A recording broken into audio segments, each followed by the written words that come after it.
Nakuba kungusuku lokujabula namuhla, laba abakhosele lapha basabuza ubuhlungu bokuhlukunyezwa, labantu babuye bunzimeni bokunukubezwa, izingane zifuna ukuqhelelana nodlame.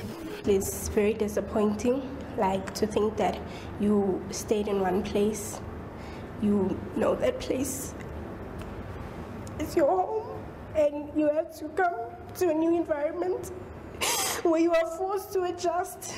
Umama kaJema wadlwengulwa abantu bemhlanganyela ngesikhathi esisodwa. Abadlwenguli baphinde bamtshela ukuthi nendodakazi yakhe bazoyidlwengula. I don't know, am I next? I don't know. I feel I'm afraid.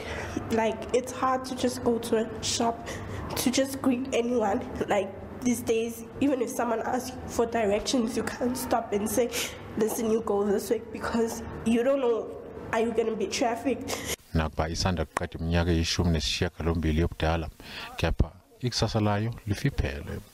When we get married, are we going to be abused?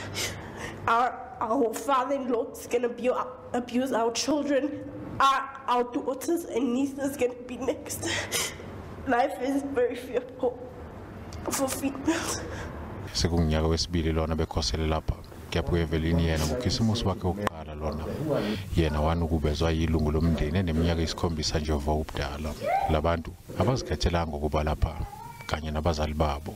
After he weighed me and then he said that I must not tell everyone, otherwise he's not going to give me money for lunchbox, and then he's not going to buy food for the family.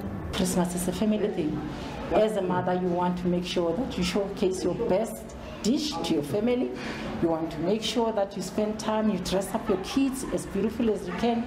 But how do you do that in a shelter? Kuphephile kule ndawo. Bahlala lapha ngoba bebaleke emakhaya ukuzokhosela ukuze baphele.